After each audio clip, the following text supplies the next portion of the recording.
Assalamualaikum warahmatullahi wabarakatuh.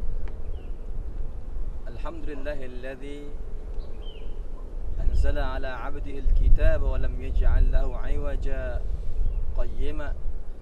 qayyiman liyundhira ba'san shadidan min ladunhu wa yubashshiral mu'minina alladhina ya'maluna as-salihati anna lahum ajran hasana. Allahumma salli ala sayyidina Muhammadin wa ala alihi wa sahbihi wa barik wa sallim. Masyarakat muslimin rahimakumullah. Di dunia ini semua orang kepingin dapat yang terbaik.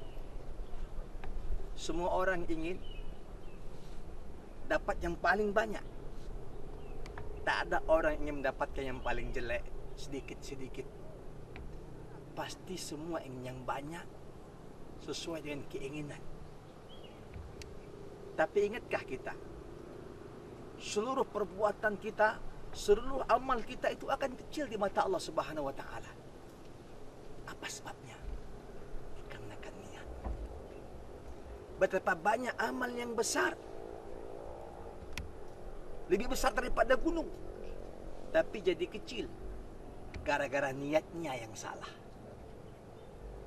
Betapa banyak amal yang sedikit, yang mungkin tidak ada apa-apa di mata manusia, tapi besar di mata Allah Subhanahu wa taala karena niatnya yang benar. Kita seorang muslim, semua niat ingin jumpa dengan Allah. Semua niat sampai di akhirat ketemu dengan Allah. Dan kalaulah amal-amal kita, perbuatan-perbuatan kita itu tidak dikarenakan karena Allah, menggapai ridha Allah, maka mustahil amal itu bisa mengantarkan kita bertemu dengan Allah Subhanahu wa taala dalam jannahnya. Allah Subhanahu wa taala berfirman dalam Al-Qur'an Al-Karim, A'udzu billahi minasyaitonir rajim.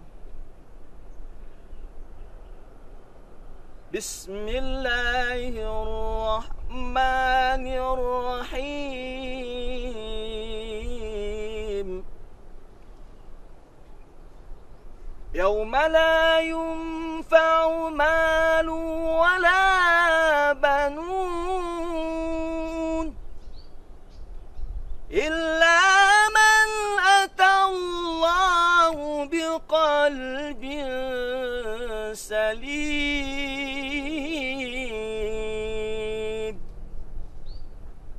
Sadaqallahul azim.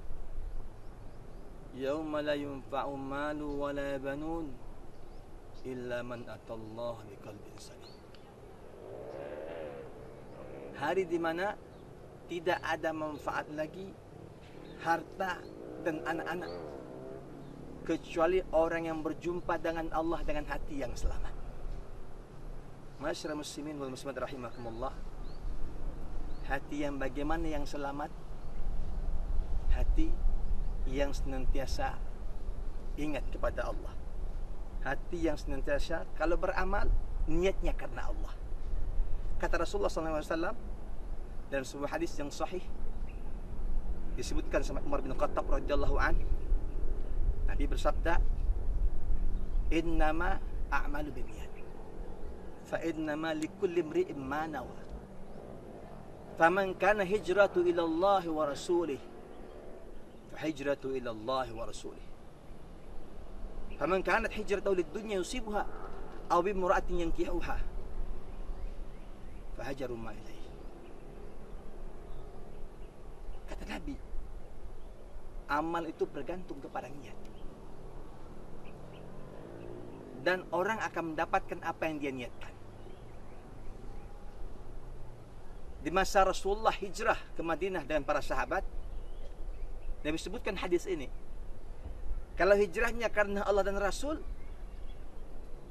maka dia akan dapat keridhaan Allah dan Rasulnya. Dan siapa yang hijrahnya karena dunia atau perempuan yang dia nikahi, maka dia akan dapat dunia dan apa yang ingin dia nikahi itu. Sama dengan kita. Jaga niat kita agar senantiasa ikhlas kepada Allah. Jangan sampai puasa kita sia-sia. Jangan sampai tarawih kita sia-sia. Jangan sampai sedekah kita sia-sia. Karena apa? Bukan karena Allah Subhanahu wa taala. Kata Nabi, "Kam min shaimin laisa lahu min siyamihi illa al-ju'i wal atas." Betapa banyak orang yang puasa tak dapat apa-apa dari puasanya melainkan lapar dan dahaga. Semoga Allah merahmati kita, memperbaiki niat kita, mengikhlaskan kita beramal karena Allah Subhanahu wa taala. Assalamualaikum warahmatullahi wabarakatuh.